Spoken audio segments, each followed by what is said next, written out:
The Force binds all things across the galaxy, connecting every living being in an invisible web of energy and destiny. But what happens when something falls through the cracks between realities? Something that answers to different gods, different laws, different ambitions. The Sith would soon discover that chaos wears many faces, and the most dangerous often comes wrapped in charm and silver tongue. The sky above Korriban burned, not with fire or battle, but with something far stranger. A tear in reality itself, shimmering with colors that had no name in this universe. The desert winds howled across the Valley of the Dark Lords as space folded inward, collapsing with a thunderclap that sent sand spiraling into crimson clouds. From that impossible wound in the fabric of existence, a figure fell. Loki Laufeyson hit the ancient sand hard enough to crack stone beneath the dunes. He lay there for a moment, breathing heavily, every nerve ending screaming protest. The Tesseract's energy still crackled across his skin in fading blue arcs.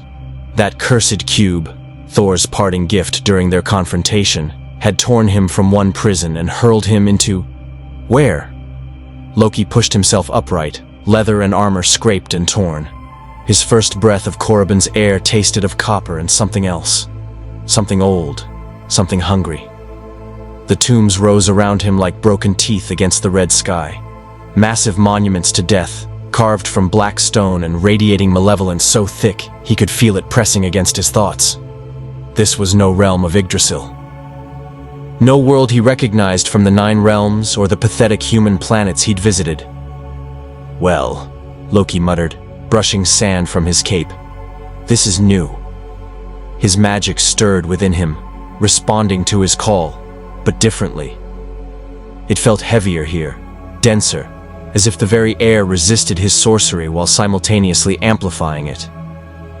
He conjured a simple illusion, a duplicate of himself standing 3 paces away. The image flickered, unstable, shot through with crimson threads he'd never seen before. Interesting. A sound reached him then, footsteps crunching across sand. Voices, speaking a language he shouldn't understand, but somehow did, the meaning forcing itself into his consciousness. Loki dismissed his illusion and turned. 3 figures emerged from behind a tomb entrance. They wore dark robes that hung like shrouds, faces half hidden by hoods. But their eyes burned with yellow fire, corruption evident in every line of their faces. Each carried a weapon unlike anything in Loki's experience, a cylinder of metal that hummed with deadly promise. The lead figure, a human woman with ritual scars covering her exposed arms, stopped short. Her yellow eyes widened. "Impossible," she hissed. "No ships, no signature. You fell from nothing." Loki smiled his most disarming smile, the one that had talked him out of 1,000 difficulties. "I have a talent for dramatic entrances. Perhaps you could direct me to whoever rules this charming wasteland? I find myself unexpectedly in need of accommodations." The woman's hand moved to her weapon. "The Academy does not tolerate trespassers on sacred ground. Identify yourself." Or what?" Loki's voice dropped, magic gathering at his fingertips despite its strange new texture. "You'll threaten a prince of Asgard. I've faced down gods and monsters, child. Your little toys don't frighten me." The woman's lips curled into a cruel smile. She pressed something on her weapon cylinder. A blade of pure crimson energy erupted from it, humming with power that made the hair on Loki's neck stand upright. "Then you'll die ignorant," she said. "The dark side does not suffer arrogance." But as she moved forward, something happened that stopped all 4 of them cold. The air itself seemed to thicken, pressure building until Loki's ears popped. That hunger he'd felt emanating from the tomb suddenly focused, narrowed, flowing toward him like iron to a lodestone. Dark energy swirled around Loki's hands, responding to his magic but transforming it, twisting it into something more primal. The woman's eyes widened further, her weapon lowering slightly. "You're Force-sensitive," she breathed. "But your presence is wrong. Alien. You're not from any world in the Republic or Empire." Loki looked at his hands, at the dark energy dancing between his fingers, and felt a slow smile spread across his face. Whatever this force was, it recognized power when it tasted it, and power, in any universe, was the ultimate currency. "Take me to your masters," Loki said softly, meeting the woman's yellow gaze with his own green eyes. "I suspect they'll be very interested in what just arrived on their doorstep."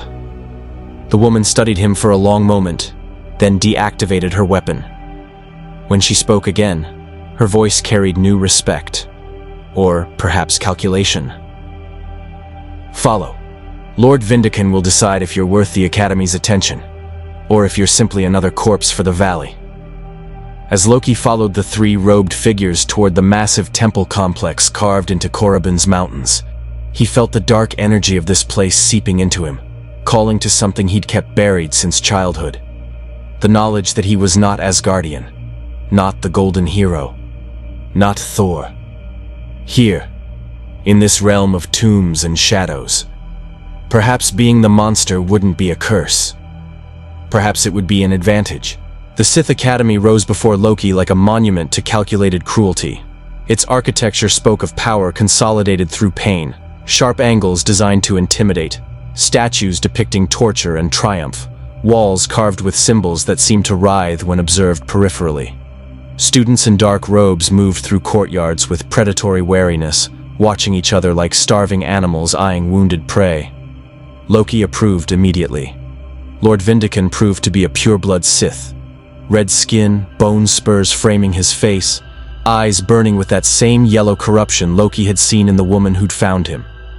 The Sith Lord sat in a meditation chamber thick with incense and darker things, studying Loki with the intensity of a collector examining an unknown specimen. "Acolyte Yara claims you fell from the sky," Vindican said, his basic tinged with an accent that spoke of ancient bloodlines. "That you carry no technology, yet command power that resonates with the dark side. Explain." Loki had spent the walk to the Academy testing this force that permeated everything. It responded to emotion, particularly anger, ambition, and that delicious edge of cruelty he'd always possessed, but Asgard had demanded he suppress. Here, surrounded by beings who weaponize such feelings, the force sang to him. "I am Loki of Asgard," he said, letting a thread of genuine arrogance color his words. The force rippled in response, feeding on the emotion. "Prince, sorcerer, and apparently now a refugee in your peculiar corner of reality. A magical accident cast me through the spaces between worlds. I found myself on your charming desert planet quite by accident. Asgard." Vindican tested the word. "Unknown to Imperial records. You claim to be a sorcerer, yet I sense the force within you, raw and untrained.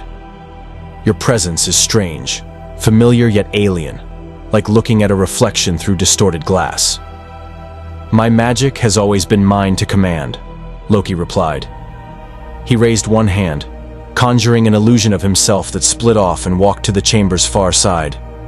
But unlike his usual projections, this one left faint traces of dark energy in its wake, visible even to his eyes as crimson threads.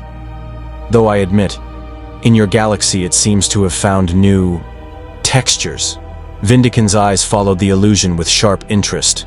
"Fascinating. You manipulate the Force through techniques unknown to Jedi or Sith, yet achieve similar results. Tell me, Loki of Asgard, what do you know of the dark side?"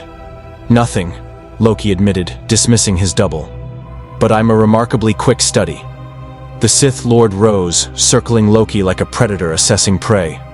"The dark side is power without restraint, passion without apology. It is the acknowledgement that strength defines reality, that the weak exist to serve or be consumed by the strong.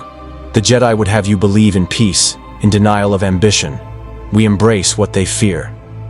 Loki felt something resonate deep within him. Recognition of a philosophy he'd always sensed, but never heard articulated so cleanly. Asgard had worshipped strength while demanding he play the supporting role. The Avengers had expected sacrifice while offering only judgment. But this was honesty, wrapped in darkness.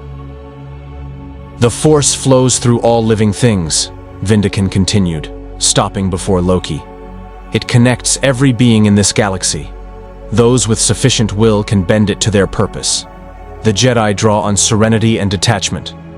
We Sith understand that true power comes from passion, rage, hatred, ambition, even love twisted into obsession. Emotion makes us strong. "And what makes you think I possess this force?" Loki asked, though he could feel the answer thrumming through his bones. Vindican smiled, revealing teeth filed to points. "Because you're still alive. Korriban itself is a wound in the Force, saturated with centuries of dark side energy. Most Force-blind beings go mad within days of exposure to the tombs. You walked among them and felt only hunger. You recognized opportunity." He leaned closer. "The Force has already begun its work within you, augmenting your alien sorcery, teaching you its rhythms. You're being corrupted as we speak." Loki should have felt concerned. Instead, he felt excited. "Then teach me," he said softly. "If this force is truly power without apology, show me how to wield it properly. I've spent my life being told I was too clever, too cunning, too ambitious. If your philosophy celebrates such traits—" "The Academy breaks the weak and tempers the strong," Vindican interrupted. "You would enter as an acolyte, the lowest rank. You would compete against students who've trained since childhood, to survive trials designed to produce only the most ruthless victors. Many die, most fail. Those who succeed become apprentices to Sith Lords." His yellow eyes glittered. "Your age and pride would make you a target." "My age and pride," Loki countered, "have kept me alive through challenges that would destroy your students before they understood the game being played. I am not some farm boy seeking purpose. I am a prince seeking power." He let the Force swirl around him, responding to his ambition, feeding on it. "If your academy can provide that, I'll endure its trials. If not, I'll find another way." Vindican studied him for a long moment, then laughed, a sound like grinding stone. "Arrogance, ambition, and intelligence enough to weaponize both. Very well, Loki of Asgard. You will enter as an acolyte under Overseer Harkoon. Survive your first trial, and we'll discuss whether your alien sorcery deserves further cultivation." "And if I refuse?" Loki asked, testing boundaries. The Sith Lord's smile vanished. "Then you leave Korriban in chains to be studied and dissected by Imperial intelligence. The choice, as always, is yours. Power or servitude, freedom or imprisonment." He paused.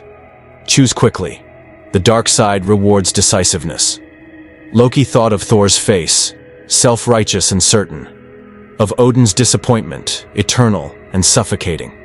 Of every moment spent in gilded shadow, playing court jester while burning with ambitions none would acknowledge. Here, in this academy of monsters, ambition was currency. Cunning was weapon.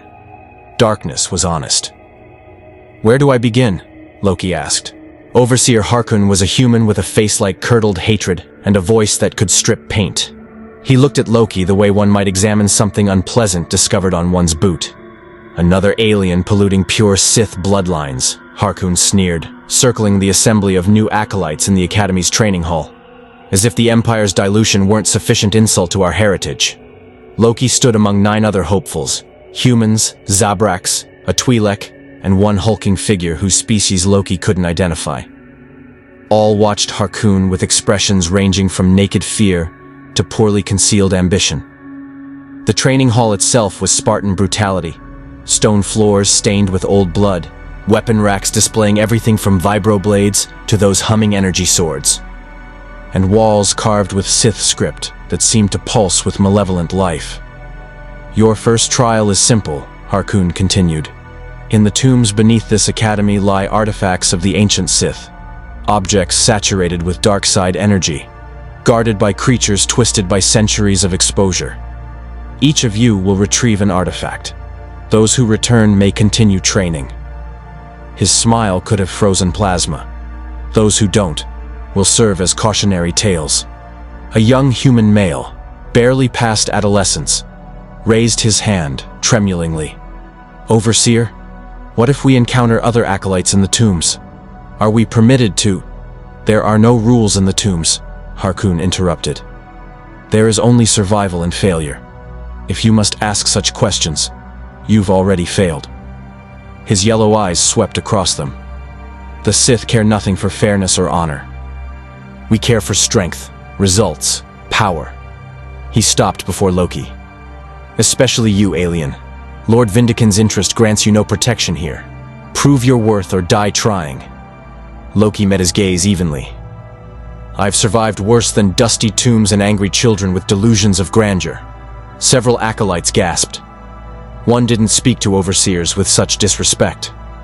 Harkoon's face darkened, hand moving toward the lightsaber at his belt. Insolence, he hissed. Perhaps I should demonstrate why respect matters. Perhaps, Loki replied smoothly. You should demonstrate why I should fear you. I've faced Asgardian warriors and survived the void between worlds. What's one more petty tyrant drunk on the smallest taste of authority? The training hall went silent. Loki could feel it, the attention of every acolyte. The sudden tension like electricity before a storm. He was gambling, pushing hard and fast to establish himself. In any hierarchy, the first moments defined your position.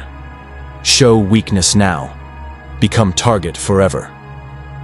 Harkoon's lightsaber ignited, crimson blade humming to life inches from Loki's throat. Your alien arrogance will be your undoing.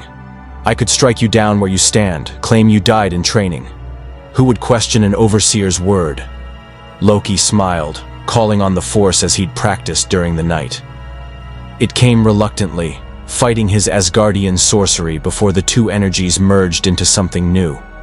He wove illusion and force together, creating not just visual deception, but something that registered to these beings' strange sixth sense. 3 more Lokis materialized around the original, each radiating darkside presence. They moved in perfect synchronization, surrounding Harkoon. You could try, all 4 Lokis said in unison. But which one would you strike? And what happens if you guess wrong? If an overseer can be made a fool by a first-day acolyte, what does that say about his competence? For a moment, Harkoon's blade wavered. Loki could see the calculation behind those yellow eyes. Kill this upstart and risk appearing threatened by a novice, or allow the disrespect and risk appearing weak. Either way, Loki had won this exchange. Harkoon deactivated his lightsaber. The tombs will teach you humility, he said coldly. If you survive them. He turned to address all the acolytes. You have until nightfall. Return with an artifact or don't return at all. The acolytes dispersed quickly. Some rushing toward the tomb entrances, others moving in calculated groups. Loki dismissed his illusions and felt the drain. The technique had cost him more here than it would have in Asgard. This force was powerful but demanding, requiring constant emotional fuel. Worth the cost, though, to see Harkoon's expression. That was stupid. Loki turned to find the Twi'lek woman who'd been among the acolytes. She had purple skin and sharp eyes that assessed him with predatory intelligence. That was necessary, Loki corrected. Bullies respect only strength. Show weakness to Harkoon now, suffer his contempt forever. Or die in your sleep with a vibroblade between your ribs, she countered. I'm Celine. I've been here 3 months. Survived 2 trials already. Advice?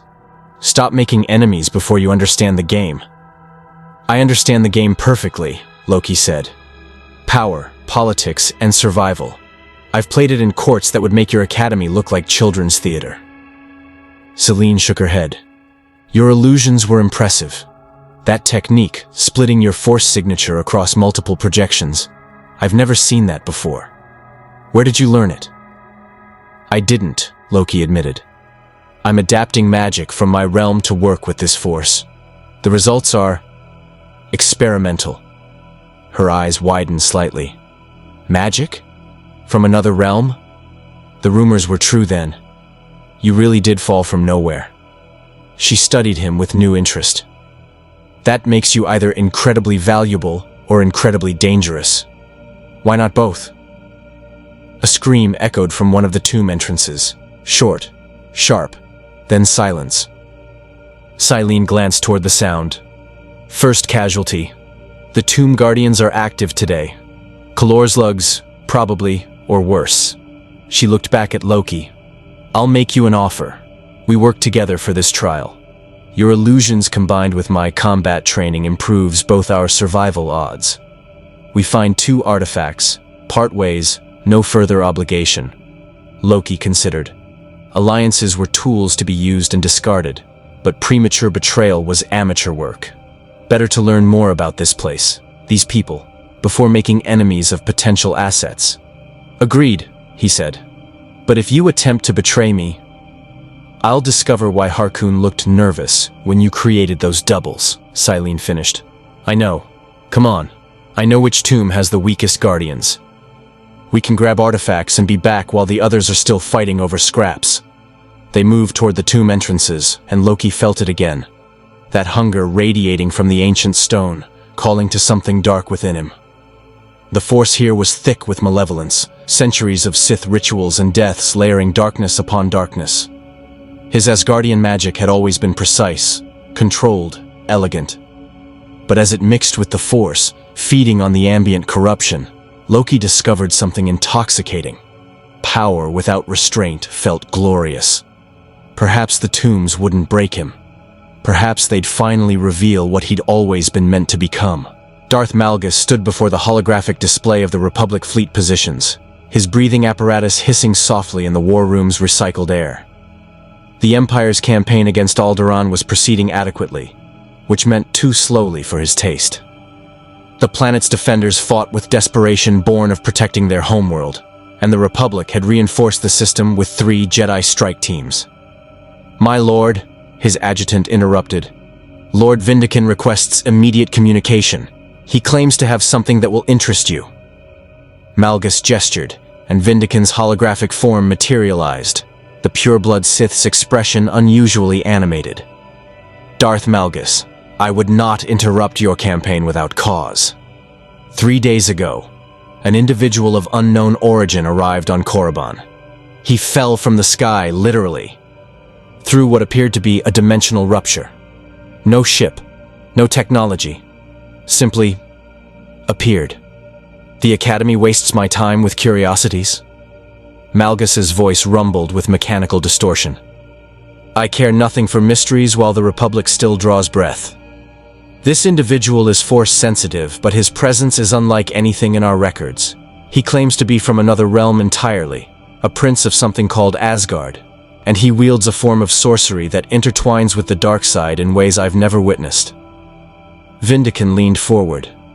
In 3 days, he's progressed further than acolytes who've trained for months. His first trial artifact was a Sith warblade that killed 2 other acolytes who attempted to claim it. It practically leapt into his hands. His second trial, he turned Harkon's test of individual combat into a psychological warfare exercise that broke 4 opponents mentally before a blade was drawn. Malgus felt a flicker of interest despite himself. Sorcery, force lightning, telekinesis, illusions, primarily. But not mere visual tricks. He manipulates the force itself to create false presences that register to force sense. In yesterday's sparring match, he produced 7 duplicates. The instructor couldn't determine which was real until they all vanished and Loki appeared behind her with a training blade at her throat. Vindican's yellow eyes glowed brighter. More concerning, or promising, depending on perspective, he seems immune to traditional dark side corruption. The tomb exposure that drives others to rage-filled insanity merely sharpens his tactical thinking. You speak his name with respect, Malgus observed. Vindican respects no acolyte. Loki is no ordinary acolyte. He's intelligent, ruthlessly ambitious, and utterly without the moral constraints that hobble even many Sith. He seeks power with the purity of purpose we claim to value but rarely achieve. Vindican paused. I believe he could be useful in your Alderaan campaign. His skills in deception and infiltration are wasted in Academy trials. Malgus considered. The siege of Alderaan had stalled because the Republic used the planet's civilian population as shields, forcing the Empire into costly urban warfare. The Jedi coordinated defenses with maddening effectiveness, always one step ahead of Imperial tactics.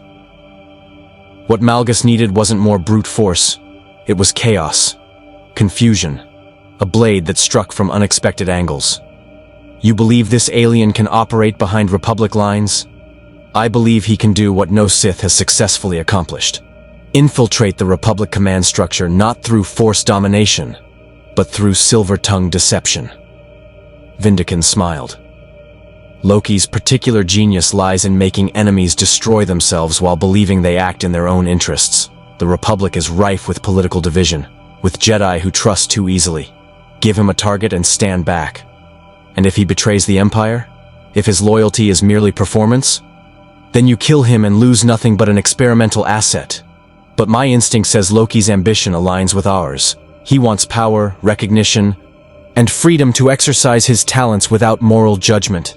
The Sith offer all three. The Republic offers only restrictions and sanctimonious Jedi oversight. Vindican's expression turned calculating. Besides, I've been monitoring his training. He learns our philosophy not as dogma to be memorized, but as truth he's always known.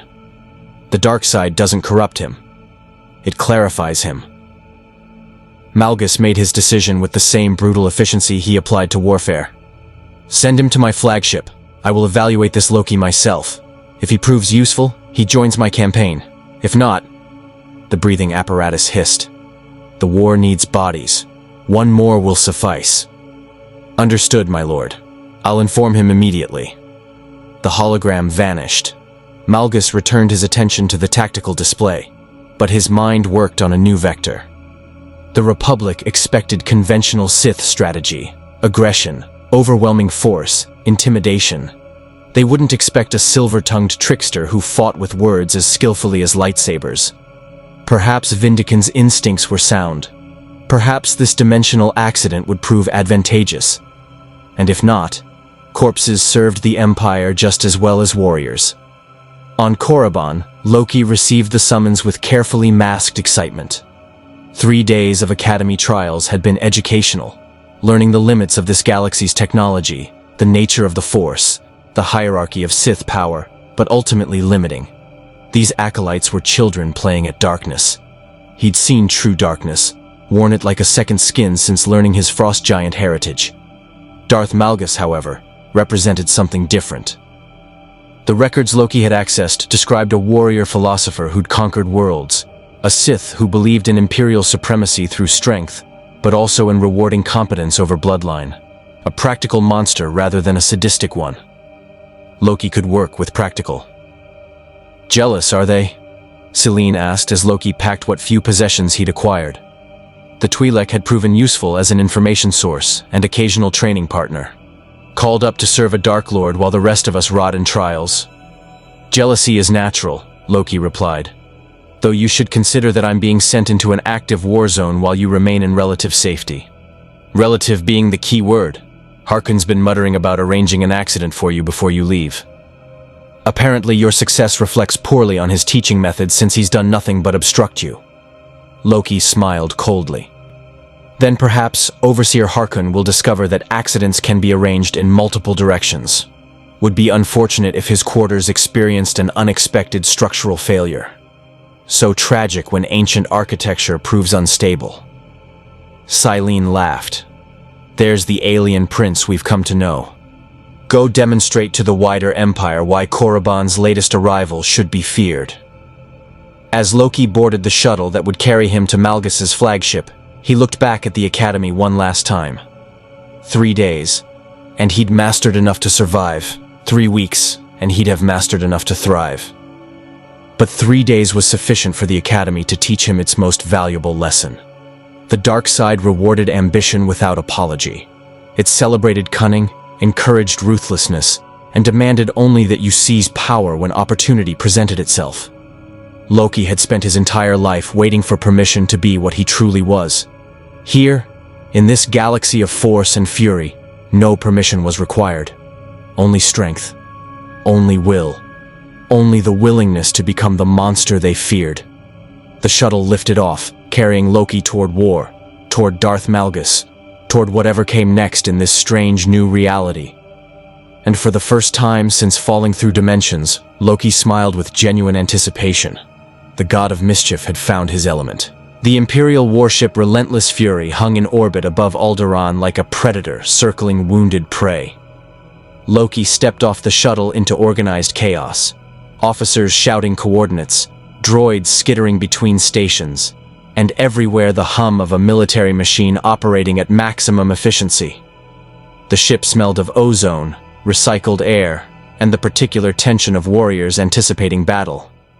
2 Imperial soldiers escorted him through corridors lined with weapon arrays and blast doors. Loki studied everything, cataloging details with practiced espionage instincts. Weak points in armor plating, command chain protocols, escape routes. Old habits from Asgardian court intrigue translated seamlessly to galactic warfare. Darth Malgus's meditation chamber was austere brutality. No decorations, no comforts, only a single throne-like seat facing tactical displays showing Alderaan's surface. The Sith Lord himself was a monument to controlled violence. Massive frame encased in heavy armor, face hidden behind a respirator mask that hissed with each breath. Yellow eyes burning with the intensity of focused hatred. Loki of Asgard. Malgus's voice rumbled through mechanical filters, each word deliberate. Vindikin claims you possess unusual talents. I care nothing for unusual. I care for useful. Then we already have something in common, Loki replied smoothly, bowing with just enough respect to avoid insult, but not enough to suggest submission. I've never been interested in being unusual for its own sake, only in being effective. The Republic's defenses on Alderaan are coordinated by Jedi Master Darnala, a diplomat turned general.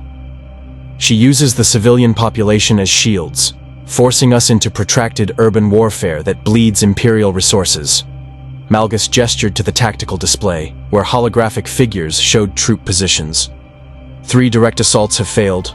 The 4th will fail as well unless variables change. Loki studied the display with interest. You want me to kill her? No. Malgus's eyes narrowed. Assassination is simple. Any competent operative with a sniper rifle could accomplish that, and the Republic would simply install another commander. I want you to destroy their coordination, turn their strengths into weaknesses, make them defeat themselves. Now Loki smiled. That, Lord Malgus, is something I can absolutely accomplish. Tell me about Master Darnala. She's cautious, strategic, values civilian life above tactical advantage.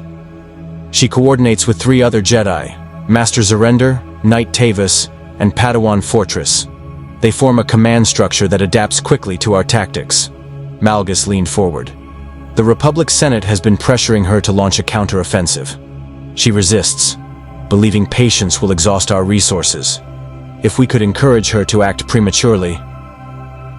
You need someone to infiltrate their command structure, Loki finished.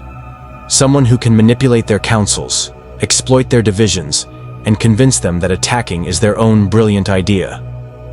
He felt the force swirling around him, responding to his rising excitement. This was what he'd been born for, not brute combat like Thor, but the elegant warfare of words and perception. I assume you have intelligence on their base of operations? We do. The Royal Palace District, heavily fortified. Our spies have been caught or turned. Their Jedi sense deception through the Force. Malgus's breathing apparatus hissed. Which is why you interest me. Vindikin reports your illusions full force sense itself. Can you appear as someone you're not? Completely? Loki considered. His shape-shifting had always been physical illusion backed by Asgardian magic. But here, with the Force amplifying his abilities while fighting his techniques, could he create a deception deep enough to fool beings who sensed lies through mystical connection? Only one way to discover the limits. He reached into the Force, letting it flow through him while simultaneously channeling his Asgardian sorcery. The 2 energies clashed, merged, transformed. Loki's appearance shifted, height decreasing, features softening. Armor becoming Republic military uniform. But more than that, his Force presence itself changed, the signature that these beings sensed becoming muted, ordinary, unremarkable. Where Loki had stood, a middle-aged human officer now stood, complete with identification badges and the weary expression of someone who'd seen too much war. Malgus rose from his throne, circling the illusion with predatory interest. Impressive. You've suppressed your Force signature almost completely.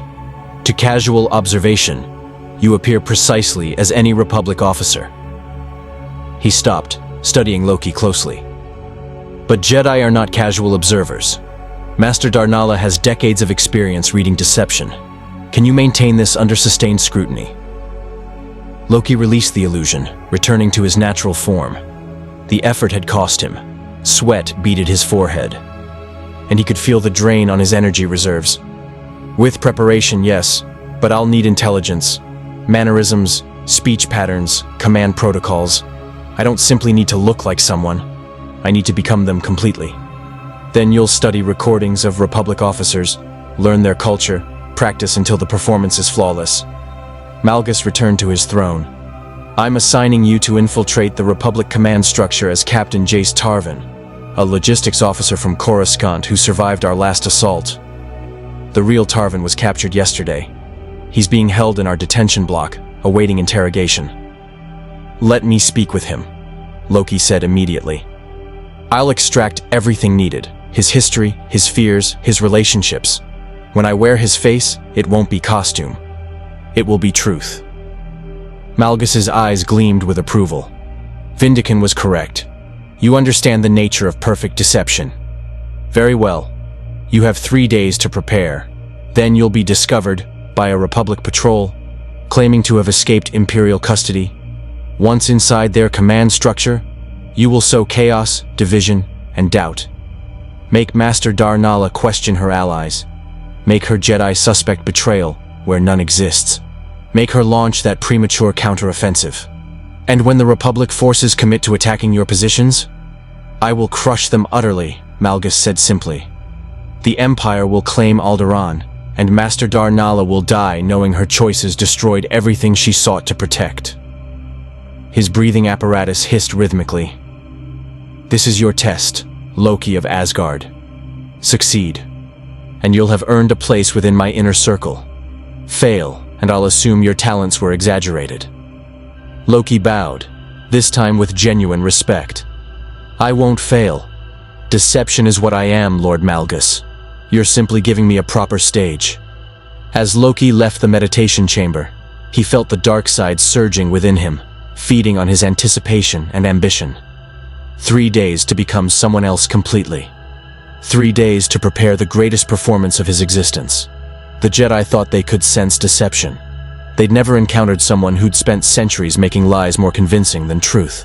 Alderaan would burn, and they'd never see the trickster's hand lighting the match. Master Orlok Darnala stood on the palace balcony, watching Republic gunships patrol Aldera's skyline. The city bore scars of Imperial bombardment, collapsed towers, blackened streets, memorial pyres that burned through the night. Each casualty report felt like a personal failure, each destroyed neighborhood a weight on her conscience. "Master, the latest casualty estimates." Padawan Fortress approached with a datapad, her young face lined with exhaustion. 273 civilians in yesterday's district collapse. The Empire's artillery is becoming more precise. "They're testing our resolve," Darnala replied quietly. The Togruta Jedi had spent 40 years serving the Republic, most as a diplomat negotiating peace. War sat uncomfortably on her shoulders like ill-fitting armor. "Hoping we'll surrender rather than watch more innocents die. The Senate's latest message demands we counterattack." Fortress's voice carried frustration. "Senator Gall believes our defensive strategy shows weakness. He's convinced the Council to authorize offensive operations." Darnala sensed her Padawan's emotions through their training bond. Anger at distant politicians demanding action they'd never witnessed firsthand. Fear that hesitation meant cowardice. The dark side lurked in such feelings, waiting for cracks in discipline. "Senator Gall is safe on Coruscant," Darnala said gently. "We are here, watching people die. Our caution isn't weakness, Fortress. It's responsibility. Every attack we launch risks civilian casualties we cannot accept." "Master Darnala!" A Republic soldier rushed onto the balcony, saluting hastily. "We've recovered an escaped prisoner, Captain Jace Tarvin from Logistics Command. He claims Imperial forces captured him during the Merchant District assault 3 days ago. He escaped during a prison transport malfunction." Darnala felt a ripple in the Force. Not warning exactly, but that peculiar sensation that preceded significant events. Captain Tarvin. I remember his reports on supply line vulnerabilities. Where is he? Medical Bay. Treated for minor injuries and dehydration. He's requesting immediate debriefing. Says he has intelligence on Imperial troop movements. I'll speak with him. Darnala gestured for Fortress to follow. As they walked through the palace's repurposed military corridors, she reached out with the Force, sensing the emotional states of soldiers and refugees crowding every available space. Fear, determination, grief, a tapestry of suffering held together by desperate hope. The medical bay smelled of Bacta and antiseptic. Captain Tarvin sat on an examination bed, Republic uniform torn and stained, face showing bruises consistent with rough treatment. He looked up as Darnala entered, snapping to attention despite obvious pain. Master Jedi, he said, voice hoarse. Captain Jace Tarvin, Logistics Command, serial number RO7734 AREC. I need to report. Peace, Captain. Darnala gestured for him to sit. You're safe now. Tell me what happened. Loki, wearing Tarvin's face perfectly after 3 days of intensive study, let carefully calculated relief show through. He'd spent 72 hours learning everything about Jace Tarvin. His childhood on Coruscant's industrial levels, his methodical personality, his devotion to efficiency over glory. Even his habit of rubbing his left wrist when nervous. The real Tarvin now occupied a detention cell, drugged into unconsciousness, while Loki wore his identity like a second skin. Imperial forces captured me during the Merchant District retreat, Loki said, adding a tremor to his voice. They held me in a detention block on their flagship, the Relentless Fury. I overheard their commanders discussing strategy. He met Darnala's eyes, projecting sincerity through every micro-expression. Master, they're planning a massive assault on the Eastern Quadrant. They believe our defenses there are weakest. Darnala's presence in the Force washed over him, gentle but probing, searching for deception. Loki had prepared for this. He'd wrapped his true Force signature in layers of mundane emotion. Fear, exhaustion, relief, patriotic duty. Nothing that would trigger suspicion. His Asgardian sorcery suppressed anything alien about his presence, making him read as perfectly ordinary to Force sense. You seem remarkably composed for someone who escaped Imperial custody, Master Zarender said, entering the medical bay. The Zabrak Jedi's tone carried professional skepticism. Describe your escape. Loki had rehearsed this story until it became memory. Transport malfunctioned during a prisoner transfer. Emergency bulkhead sealed. And in the confusion, I managed to reach an escape pod. The Empire's priority was repairing their ship, not recovering one logistics officer. He rubbed his left wrist, Tarvin's nervous habit. I know it sounds improbable, Master Jedi, but I'm here. Zarender exchanged glances with Darnala. Loki could see the calculation happening. Did this intelligence justify the suspicious circumstances? The Jedi wanted to believe because the information aligned with their existing fears about Eastern Quadrant vulnerabilities. That was the key to perfect deception. Give them something they already suspected, wrapped in a story they wanted to be true. The Eastern Quadrant, Darnala said slowly. We've been reinforcing that sector, but if the Empire concentrates forces there, she turned to Zarender. This could be the opening we've needed. If we know where they'll strike, we can prepare a counter-ambush. Turn their assault into a devastating defeat. Or it's misinformation, Zarender countered. Designed to draw our forces away from the real attack vector. Then verify it, Loki said, letting frustration color his voice, exactly what the real Tarvin would feel at having his intelligence questioned. Send scouts. Monitor Imperial ship movements. I'm telling you what I heard, Master Jedi. Whether you act on it is your decision. Darnala studied him for a long moment, and Loki felt her Force presence probe deeper. He maintained his facade perfectly. Emotional baseline consistent, no deception markers, just a loyal officer trying to serve his republic. Finally, she nodded. Thank you, Captain Tarvin.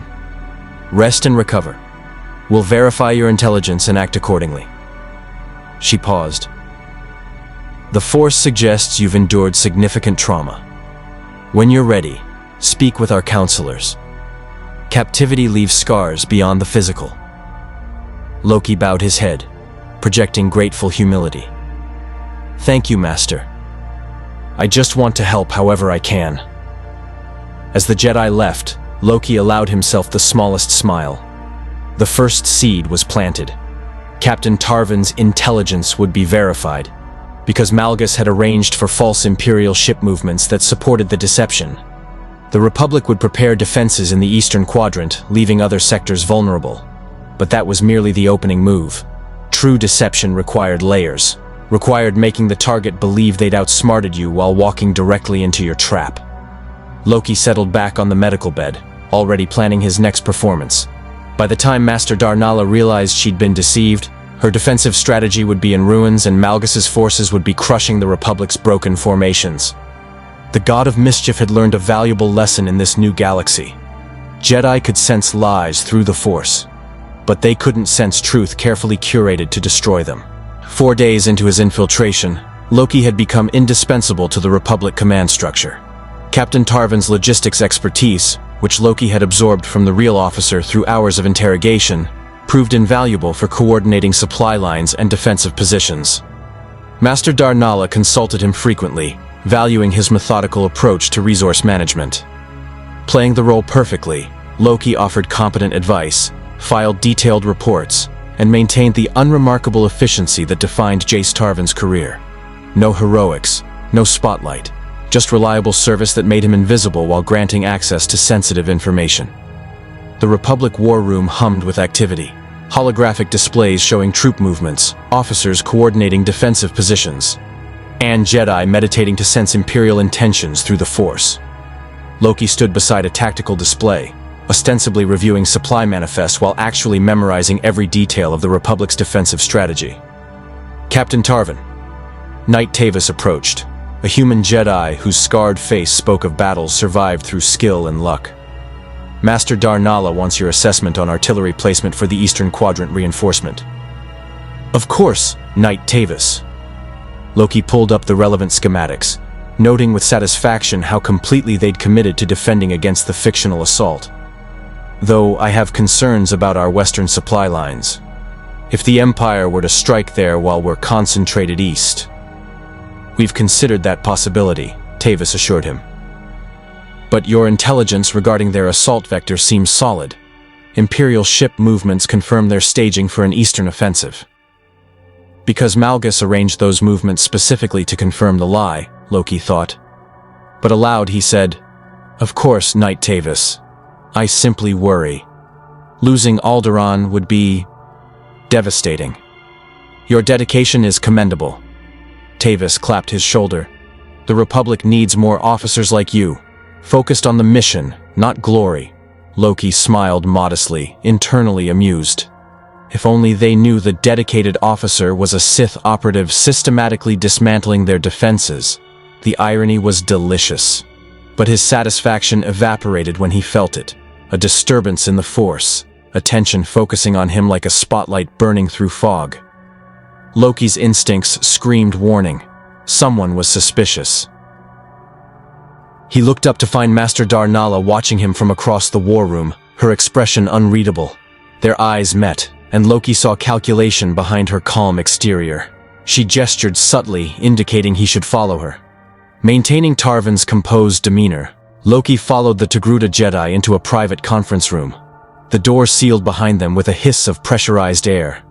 Darnala stood with her back to him, hands clasped, silence stretching uncomfortably long. "Is something wrong, Master Jedi?" Loki asked, letting appropriate concern color his voice. "I'm not certain," Darnala replied quietly. She turned to face him, yellow eyes searching. "The Force has been troubled. Since your return, I've sensed disturbances I cannot quite identify. Like looking at a reflection that's almost correct but subtly wrong." Loki's mind raced. His deception had been perfect. Every detail, every mannerism, every emotional response calibrated flawlessly. What had triggered her suspicion? "I don't understand, Master. If this is about my escape..." "It's not about the escape." Darnala stepped closer, and Loki felt her Force presence intensify, probing his facade with uncomfortable precision. "Captain Tarvin, in your service record, There's a commendation from the Battle of Ord Mantell. Tell me about that engagement. A test. She was testing him against information only the real Tarvin would know. Loki had studied Tarvin's service record exhaustively, but records could be incomplete. He accessed the memory he'd extracted from Tarvin during interrogation. The logistics officer had mentioned Ord Mantell, described coordinating supply drops during a chaotic retreat. 3 years ago, Loki said carefully, Republic forces were withdrawing under separatist pressure. I coordinated emergency supply drops that allowed medical teams to evacuate casualties. The commendation was, honestly, more than I deserved. I just did my job. Darnala's expression didn't change. That's exactly what the service record says. Word for word, in fact. Damn. Too perfect. Loki had memorized the official language rather than personalizing it. A subtle mistake, but potentially fatal. He needed to recover, to add human imperfection to the performance. I suppose I've read that commendation enough times, he said, adding a self-deprecating smile. My mother was proud. She has it framed in her apartment on Coruscant. Sometimes I wonder if I remember the event or just the official description of it. A humanizing detail, the kind of personal touch that made deception believable. Darnala's probing force presence continued its examination, searching for cracks in his facade. Loki maintained his emotional baseline. Slight anxiety at being questioned, confusion about her concerns, underlying dedication to duty. You're force-sensitive, Darnala said suddenly. Loki felt ice flood his veins. I'm sorry, what? Barely, and untrained. But the sensitivity is there, like a whisper beneath conscious thought. Her eyes narrowed. It's unusual for force-sensitive individuals to reach your age without Jedi discovery. How did you avoid our recruitment? A dangerous question, but also an opportunity. Loki adjusted his strategy on the fly, incorporating this new complication into his deception. I didn't know, he said slowly, letting shock and confusion play across Tarvin's features. Are you certain? I've never exhibited any abilities, never felt anything unusual. Latent sensitivity often manifests as exceptional intuition or luck. Your logistics predictions have been remarkably accurate, almost prescient. Darnala's expression softened slightly. I mention this not to alarm you, Captain, but because it explains the disturbance I sense. Your nascent force sensitivity is awakening, likely triggered by stress and proximity to active force users. It's creating ripples I can detect. Brilliant.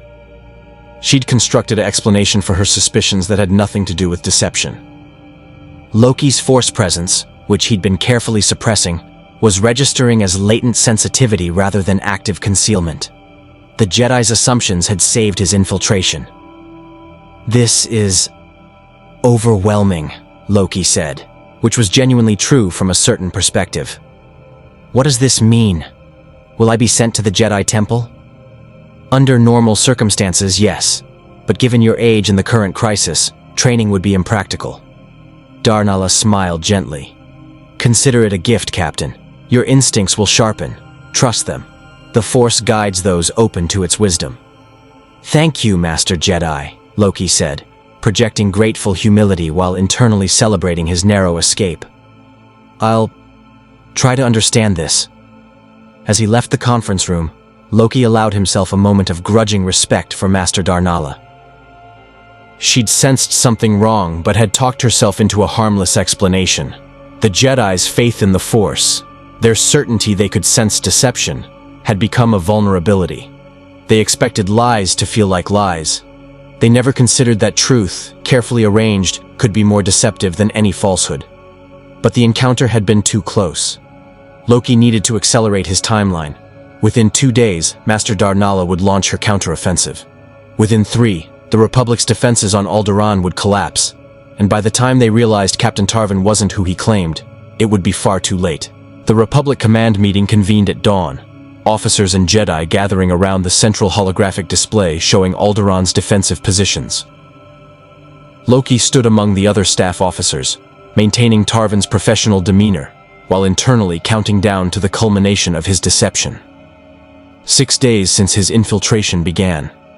3 additional intelligence reports from escaped prisoners and intercepted communications, all fabricated by Malgus's operatives. Each report confirmed the others. The Empire was staging a massive assault on the Eastern Quadrant in 48 hours. Master Darnala looked exhausted, purple shadows beneath her eyes from meditation and strategic planning. "We've verified the intelligence through multiple sources," she said, addressing the assembled officers. "Imperial forces are concentrating for an eastern assault. This is our opportunity to break their offensive before it begins." "Master Darnala," Zarender said carefully, "launching a preemptive strike means abandoning our defensive strategy. We'd be committing our forces to open battle against a numerically superior enemy. If we allow them to choose the battlefield, we lose," Knight Tavis countered. "Captain Tarvin's intelligence gives us strategic advantage. We know where they'll be and when. We can set our own ambush, turn their assault into a killing field." Loki remained silent, letting the Republic officers debate themselves into the trap. This was the art of perfect manipulation. Not forcing decisions, but creating circumstances where targets chose destruction, believing it was salvation. "The Senate has authorized offensive operations," a Republic colonel added. "Senator Gall's latest message emphasizes that Alderaan's defense requires aggressive action. Our cautious strategy is being perceived as weakness." Darnala's expression tightened. Political pressure from Coruscant, intelligence suggesting opportunity, her own Jedi instincts telling her the time was right, all converging toward the decision Malgus needed her to make. "We attack at dawn 2 days from now," Darnala announced. "Coordinate with all battle groups. I want our heaviest armor and artillery positioned for maximum effect. The Jedi will lead strike teams to neutralize Imperial command positions." She looked around the room, meeting each officer's eyes. "This is our chance to save Alderaan. We cannot hesitate." The room erupted into coordinated activity. Officers rushing to implement the attack plan, Jedi preparing for combat operations, logistics personnel like Captain Tarvin coordinating the massive redeployment of Republic forces. Loki worked alongside them, filing reports and updating supply manifests while using his terminal access to transmit encrypted data bursts to the relentless Fury. Each burst contained detailed information about Republic troop positions, artillery placements, and Jedi strike team assignments. By the time anyone realized Captain Tarvin was compromising their entire defensive strategy, the trap would already be sprung. That evening, as Aldera's twin moons rose over the scarred cityscape, Loki stood on the palace balcony where he'd first met Darnala. The irony wasn't lost on him. This was where the Jedi Master had watched over her people, agonizing over every casualty. Soon, she'd watch her carefully constructed defense collapse because she'd trusted too easily. "Captain Tarvin." Loki turned to find Padawan Fortress approaching, her young face troubled. The Mirialan girl had been kind to him throughout his infiltration, treating Tarvin with respect despite his junior rank. She reminded Loki uncomfortably of Thor, earnest, principled, believing the best of people. "Padawan Fortress," Loki acknowledged. "Shouldn't you be resting before the offensive?" "I can't sleep." She joined him at the railing, looking out over the city. "Master Darnala is troubled. I can feel it through our bond. She's confident in our strategy, but..." Fortress hesitated. "Something feels wrong. Like we're missing something important." Loki felt a flicker of something he'd trained himself not to feel. Guilt. This girl would likely die in 2 days when Malgus sprung his trap. She'd die believing in the Republic, in the Jedi, in the righteousness of her cause. She'd die never knowing the friendly logistics officer she'd trusted was the architect of her destruction. "The Force warns you?" Loki asked carefully. "Not warns exactly. It's more like standing at a crossroads where all paths lead to darkness." Fortress looked at him with those earnest eyes. "Do you ever feel that way, Captain? That no matter what choice you make, something terrible will happen?" "Yes," Loki thought. "Every day since learning I was the monster parents tell their children about. Every moment since realizing I'd never be Thor. Never be the Golden Prince. Never be anything but the Shadow." But aloud he said, "I'm just a logistics officer, Padawan. I follow orders and trust that wiser minds make the right decisions. But you're force-sensitive now, Master Darnala told me. You must feel something about tomorrow's offensive. Loki looked at this doomed girl and felt the dark side swirling within him. Power born of deception, fed by ambition, sustained by the willingness to sacrifice others for personal gain. The Sith had been right. There was strength in embracing what you truly were, rather than pretending to be something noble. I feel, Loki said slowly, that tomorrow will change everything. That Alderaan's fate will be decided, and those who survive will never forget what happens next. Fortress shivered despite the warm evening air. That sounds ominous. Does it? Loki smiled gently. I meant it hopefully. We have a chance to win, Padawan, to save your world. Isn't that worth any risk? She searched his face, looking for reassurance, and Loki gave her what she needed. Captain Tarvan's steady confidence, the calm certainty of a man who believed in the Republic's righteousness. You're right, Fortress said finally. May the Force be with us, Captain. And with you, Padawan. She left, returning to her master's side for final preparations. Loki remained on the balcony, watching Aldera's lights flicker in the darkness. Somewhere in that city, families huddled together, soldiers checked their weapons, civilians prayed to whatever gods they worshipped, all of them trusting that the Jedi would protect them, that Master Darnala's strategy would save their world.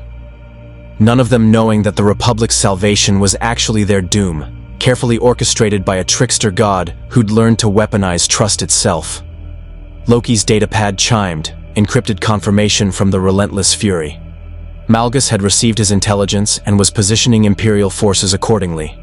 When the Republic launched their surprise offensive, they'd march directly into overlapping kill zones. Artillery would rain down from prepared positions. Imperial armor would crush flanks the Republic believed were secure. Jedi strike teams would find themselves isolated and overwhelmed. It would be a massacre, and Master Darnala would die knowing she'd been deceived completely.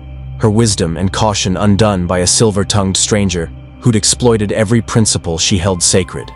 Loki should have felt triumph. Instead, he felt something more complex.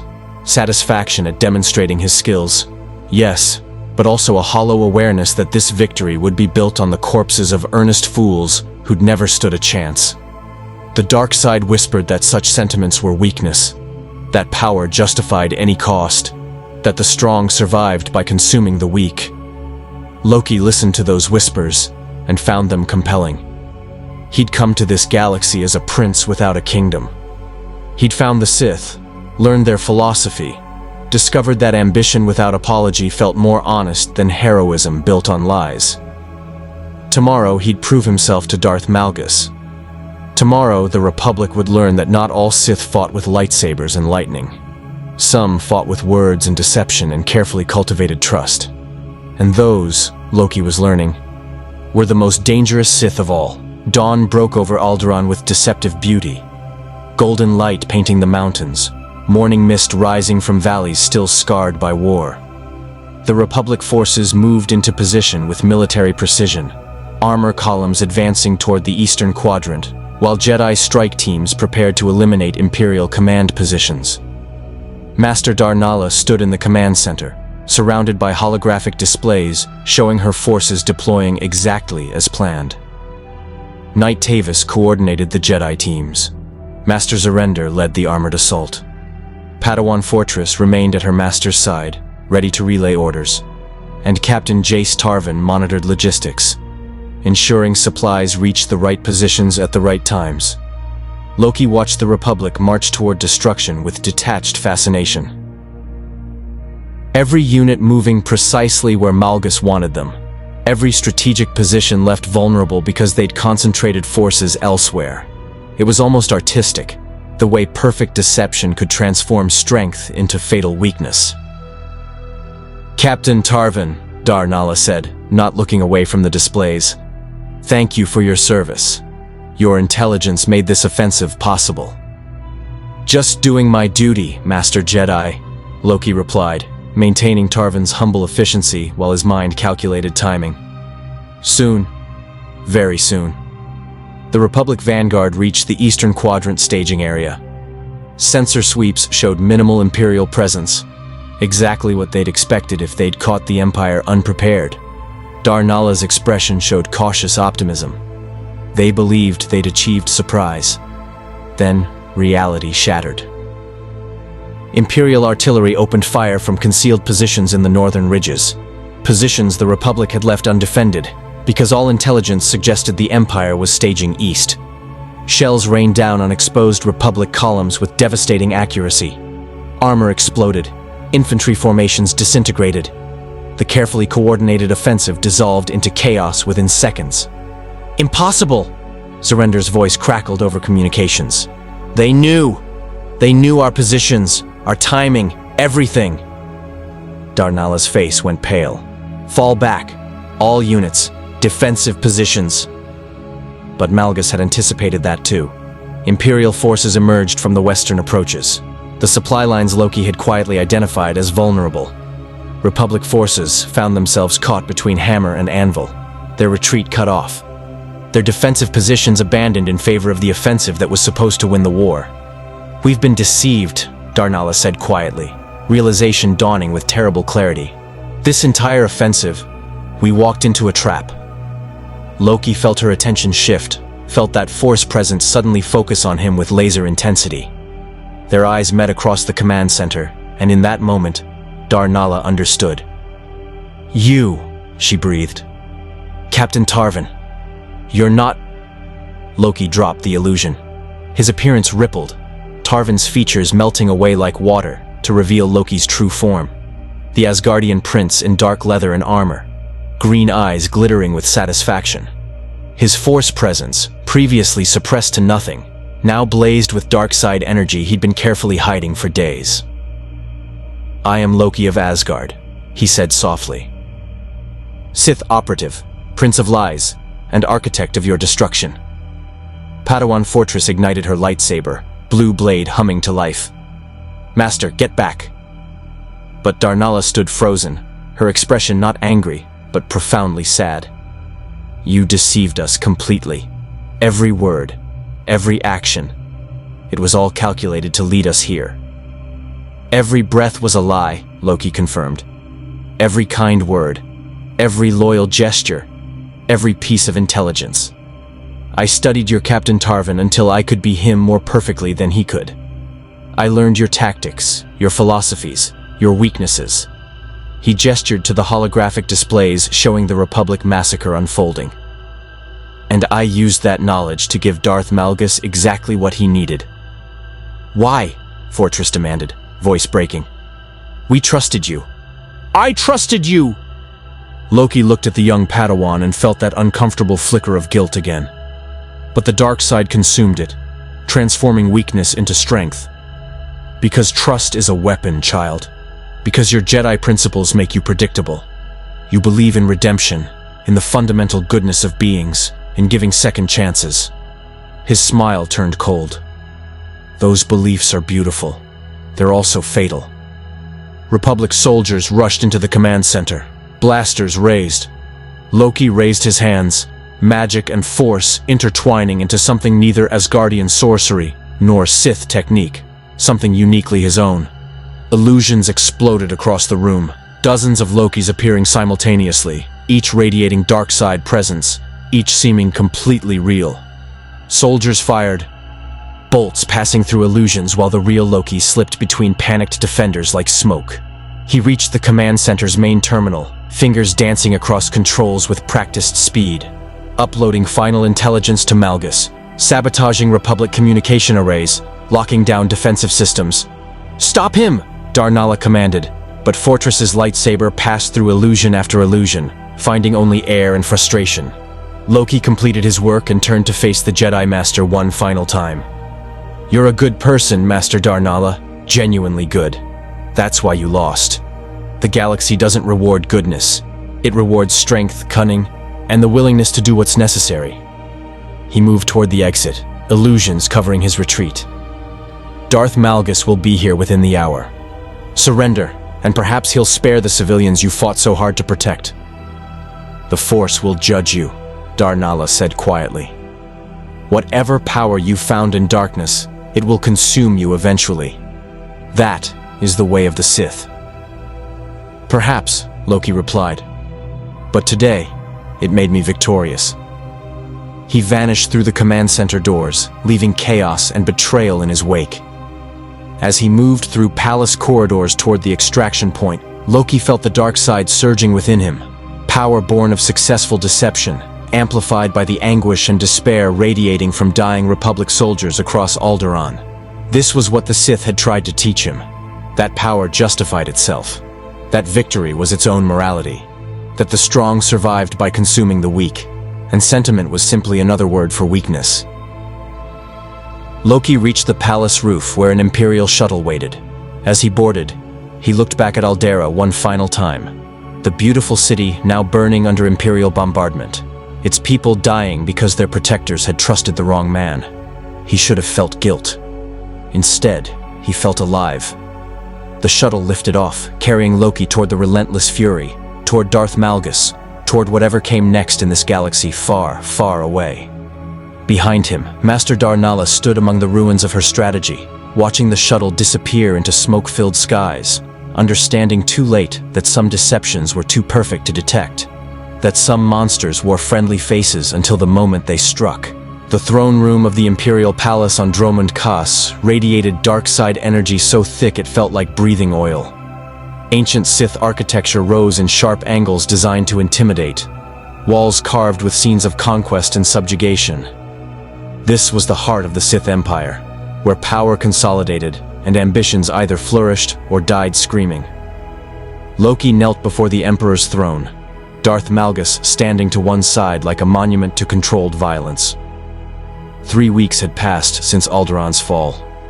The Republic had lost the planet, Master Darnala had died in the final defense, and Imperial forces now occupied a strategically vital world that would serve as a staging ground for further conquest. All because Loki had convinced good people to trust him. Rise, Loki of Asgard. The Emperor's voice echoed from the throne, ancient, terrible, containing layers of power that made Loki's instincts scream danger. The Emperor himself remained partially obscured, but yellow eyes burned from the shadows like dying stars. Darth Malgus speaks highly of your service. An entire planetary defense undone through deception alone. Impressive. Loki stood, meeting those terrible eyes without flinching. I did what was necessary to serve the Empire. You served yourself, the Emperor corrected, and found that your ambitions temporarily aligned with ours. Do not mistake me for a fool, alien prince. I know what you are, a trickster who serves no master, a power seeker who views loyalty as transaction rather than truth. Then we understand each other perfectly, Loki replied. Around the throne room, Sith Lords tensed at his audacity, but the Emperor laughed, a sound like worlds dying. Indeed, which is why I'm elevating you to the rank of Lord. You've earned dark side mastery through methods unconventional, but effective. Your techniques combine alien sorcery with force manipulation in ways we've never encountered. You're valuable precisely because you're unpredictable. Lord Loki, Malgus said, approval evident even through his mechanical breathing. The first Sith Lord from beyond our galaxy. Your success on Alderaan proves that deception can be as potent as Force lightning. The Empire needs operatives who fight with minds as sharp as lightsabers. Loki felt satisfaction settle over him like a cloak. 3 weeks ago, he'd been a dimensional refugee scrambling to survive an alien galaxy. Now he stood in the Sith Empire's throne room. Recognized as a lord, his talents acknowledged by beings who'd conquered star systems. But the Emperor's next words carried warning beneath the praise. However, Lord Loki, understand that the Sith suffer no betrayal. Your deception serves us or it destroys you. There is no middle ground. Your independence is tolerated because it makes you effective. Abuse that tolerance, and you'll discover why I rule this empire. I understand perfectly, Your Majesty, Loki said, bowing with exactly enough respect to avoid insult. My ambitions require power. The Empire provides opportunities to acquire that power. As long as our interests align, you have my service. Honest ambition. I appreciate that more than false loyalty. The Emperor leaned forward slightly. Tell me, Lord Loki, what do you truly seek in this galaxy? Power? Revenge against those who exiled you? Perhaps a throne of your own? Loki considered the question carefully. What did he seek? In Asgard, he'd wanted recognition, to be seen as Thor's equal, to escape the shadow of the Golden Prince. But here, in this galaxy where ambition was celebrated rather than condemned, his desires had evolved. I want to be more than a shadow, Loki said finally. More than the clever one, the schemer, the trickster dismissed as lesser because I don't fight with thunder and righteousness. I want to demonstrate that cunning is power, that deception is strength, that the galaxy underestimates those who fight with words and manipulation at their peril. Then you found the right philosophy, Darth Malgus said. The Sith celebrate all forms of strength. Your mind is your weapon. Wield it well, and you'll carve your name across this galaxy. The Emperor gestured dismissively. You're assigned to intelligence operations. Lord Jadis will brief you on current Republic infiltration needs. Darth Malgus will continue mentoring your force techniques. And Lord Loki... Those terrible eyes burned brighter. Welcome to the Sith Empire. May you prove worthy of the title you've earned. As Loki left the throne room, he felt the weight of his new position settling over him. Lord Loki, Sith operative, master of deception in a galaxy that rewarded such skills. The broken prince who'd fallen through dimensional rifts had found purpose in darkness. But as he walked through Dromund Kaas's rain-soaked streets, passing Imperial soldiers and Sith apprentices who now showed him respect, Loki thought of Padawan Fortress's face when she'd realized his betrayal, of Master Darnala's sad understanding that goodness wasn't enough, of the thousands who died because they'd trusted Captain Tarvin. The dark side whispered that such thoughts were weakness, that power justified any cost. That sentiment was the path to failure. And Loki, standing in the rain on an alien world light years from home, chose to listen to those whispers. Because here, in this galaxy of force and fury, the monster he'd always been was exactly what they needed. 3 months later, a Republic senator on Coruscant would mysteriously advocate for policies that weakened planetary defenses. 6 months later, a Jedi Council member would begin questioning whether aggressive action against the Empire was truly justified. A year later, the Republic's intelligence networks would discover their communications had been compromised for months. And in every case, investigation would reveal the influence of a silver-tongued operative who appeared from nowhere, gained trust completely, and vanished before anyone realized they'd been deceived. The Jedi would search for this phantom agent desperately. The Republic would assign their best investigators to uncover the infiltrator. Neither would succeed, because they were looking for a Sith who fought like Sith, with lightsabers and force lightning and obvious dark side corruption. They weren't looking for a God of Mischief who'd learned that in a galaxy defined by light and dark, the most dangerous position was the shadow between.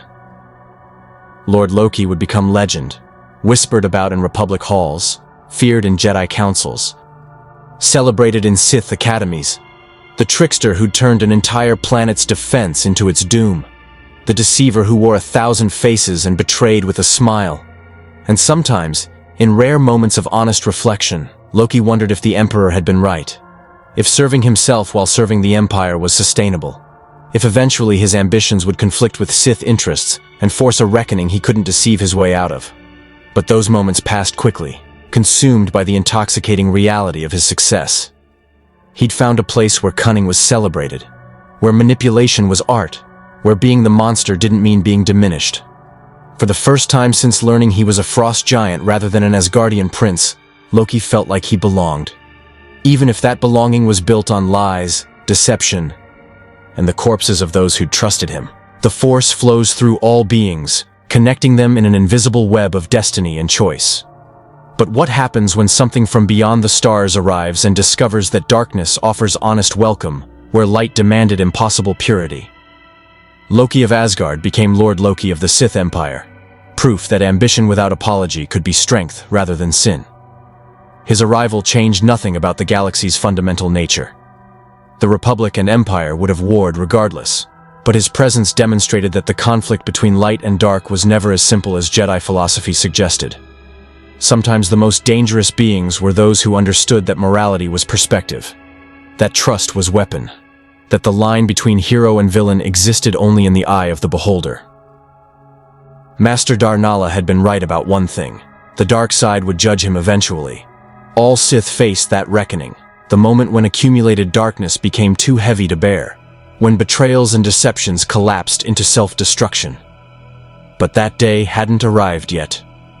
For now, Lord Loki moved through the galaxy like a shadow given form, serving the Empire's interests while pursuing his own ambitions, wearing whatever face the situation required. Republic senators, Jedi Knights, even rival Sith, all potential marks for someone who'd mastered the art of being trusted completely until the moment betrayal struck. The Jedi continued searching for their phantom infiltrator. The Republic continued bleeding resources, trying to secure systems against threats they couldn't identify. And the Sith Empire continued expanding, aided by an operative who proved that sometimes the most devastating weapon wasn't a superweapon or force technique, but simply someone who could make you trust them. The trickster god had found his element. The prince without a kingdom had claimed power through cunning rather than strength. And the monster Asgard had feared to acknowledge had discovered a galaxy where being monstrous was exactly what they needed. Perhaps the Emperor would eventually tire of his independence. Perhaps rival Sith would engineer his downfall. Perhaps the Republic would finally catch him, expose him, bring justice for the thousands dead through his machinations. Or perhaps Lord Loki would continue his deadly dance between empires, manipulating galactic politics like the puppeteer he'd always been, proving that in a universe of force wielders and galactic conflicts, the Silver Tongue remained the most dangerous weapon of all. The galaxy far, far away would never be quite the same, because now it contained something it had never seen before, a God of Mischief who'd learned that deception was just another path to power. And power, in any universe, was the ultimate truth. May the Force be with you. More stories await.